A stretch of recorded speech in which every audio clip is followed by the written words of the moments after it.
আজকে হচ্ছে সানডে 28 জানুয়ারি।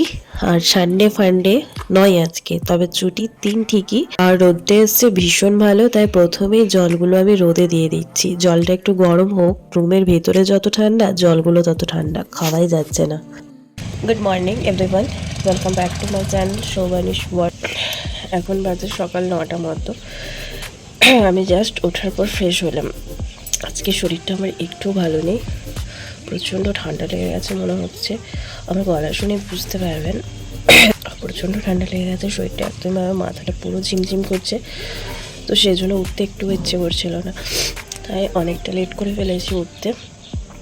এই জাস্ট উঠে একটু রোদের মধ্যে দাঁড়িয়ে আছি।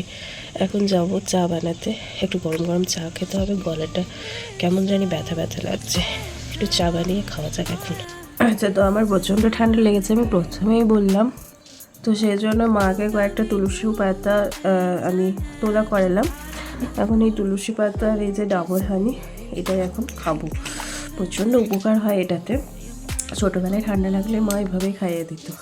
এখনকার দিনে আমাদের একটু কিছু হলেই আমরা তো বিভিন্ন অ্যালোপ্যাথি, হোমিওপ্যাথি ওষুধ ব্যবহার করে থাকি। তবে আগেকার মানুষেরা শরীরের অসুস্থ হলে, মানে শরীর খারাপ কিছু হলে কিন্তু এই ভেষজ উদ্ভিদের ওপরই নির্ভর করত। মানে যেমন ধরুন সর্দি কাশি হলে তুলসী পাতা, বাসক পাতা, বা সুগার বাড়লে কালমেঘ পাতা, নিম পাতা, এইসব আর কি।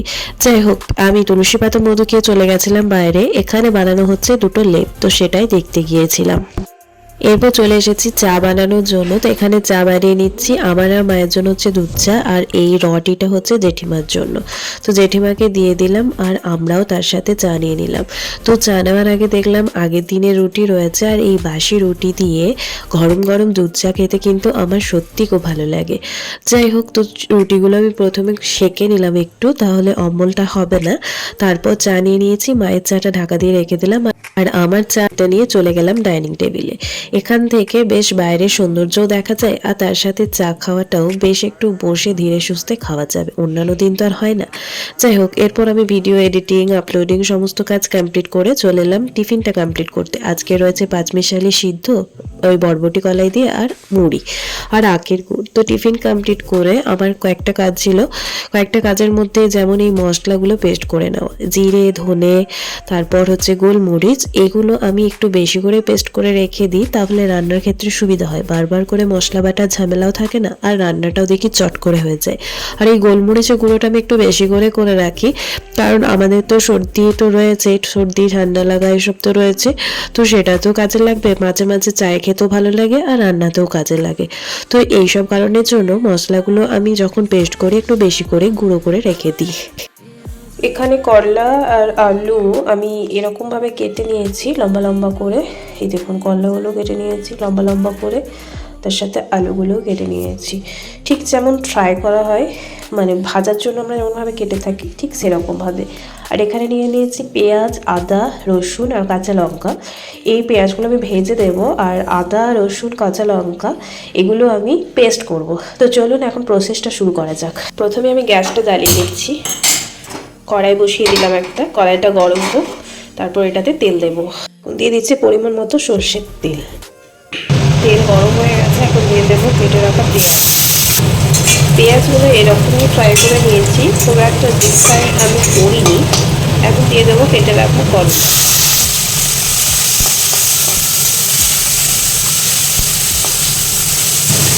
ঢাকা দিয়ে দিচ্ছি, হোক এটা ততক্ষণে।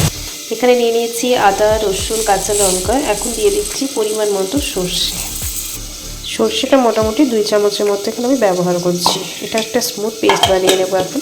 আচ্ছা, তো এখানে পেস্ট একদম রেডি হয়ে গেছে, থাক। আর এটা দেখি কি অবস্থা। তো আজকে আমি বানাচ্ছি করলা আলু দিয়ে চচ্চড়ি মতো, মানে সর্ষে দিয়ে, মানে সর্ষে বাটা দিয়ে করবো আর কি। তো এই রেসিপিটি কিন্তু আমার খুব ভালো লাগে। এটা অ্যাকচুয়ালি আমার দিদা আমাকে শিখিয়েছিল, আর এই রেসিপিটি কিন্তু অসাধারণ টেস্ট হয়। আর এতে যদি আপনি একটু গোলমরিচের গুঁড়ো বেশি করে দিয়ে পরে যদি খেতে পারেন, ঝাল ঝাল টেস্ট হয়, আর তার সাথে কিন্তু সর্দির, মানে ঠান্ডা লাগার জন্য উপকার হয়। ওদিকে তো চাপিয়েছি আমি রান্নাটা, ওটা হচ্ছে হোক। আর এদিকে মাছ এনেছে আজকে, এটা হচ্ছে রুই মাছ। তো এটা এখন লবণ আর হলুদ মাখিয়ে রেখে দিচ্ছি, এটা পরে যখন রান্না হবে হবে। এখন মাছটা তো নষ্ট হবে না, লবণ হলুদ মাখিয়ে রেখে দিলে তাই মাখিয়ে নিলাম। আর এদিকে ততক্ষণ একবার করে নেড়ে নিচ্ছি, এক্ষুনি যাচ্ছিল কড়াইটা উল্টে। যাই হোক, রান্না বান্না কিন্তু একটু সাবধানও করতে হয়, আর একটা আর্টও বটে বলুন। সবার দ্বারা কিন্তু সব কাজ যেমন হয় না, কিন্তু সবার দ্বারা সেরকম রান্নাটাও হয় না। যাই হোক, আপনারা দেখলেনই, পুরো প্রসেসটাই শেয়ার করছি। এভাবে একবার করলা আলু চচ্চড়ি বানিয়ে দেখতে পারেন, সত্যি কথা বলছি অসাধারণ খেতে লাগে। যারা একটু তেতো খেতে পছন্দ করেন তাদের তো অবভিয়াসলি ভালো লাগবে, আর যারা অ্যাকচুয়ালি তেতো খেতে পছন্দ করে না তাদেরও কিন্তু মন্দ লাগবে না।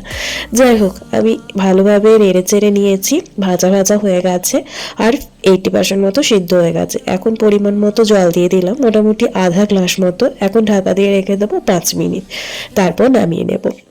চলে এলাম 5 মিনিট পরে, আশা করি হয়ে গেছে। হ্যাঁ দেখুন, জলটা পুরো শুষে নিয়েছে, আর কি সুন্দর মাখা মাখা হয়ে গেছে। এখন আমি দেখে নেব আলু আর করলা ভালোভাবে সিদ্ধ হয়েছে কিনা। খুব সুন্দরভাবে সিদ্ধ হয়ে গেছে। এখন এটাতে একটু কাঁচা সর্ষের তেল ছড়িয়ে দেব, আর চারিদিক থেকে মিলিয়ে নেব ভালোভাবে, ব্যাস তারপর নামিয়ে নেব। গরম ভাতের সাথে শুধু এই চচ্চড়ি যদি থাকে তাহলে আর দেখতে হবে না। আমার পার্সোনালি কথা বলতে পারি, আমার তো দুর্দান্ত লাগে।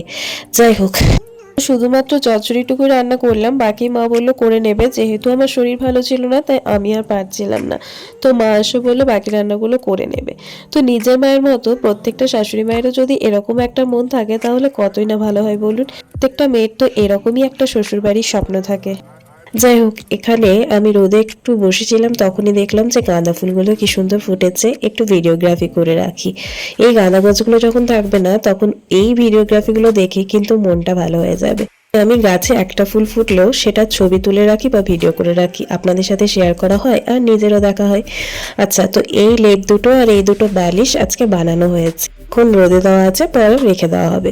তো আজকে লাঞ্চের মেনুতে রয়েছে ভাত, আর তার সাথে রয়েছে মাছের তেল ভাজা, শাক ভাজা, আর রয়েছে করলা আলুর চচ্চড়ি, ধনেপাতার চাটনি আর মাছের ঝোল।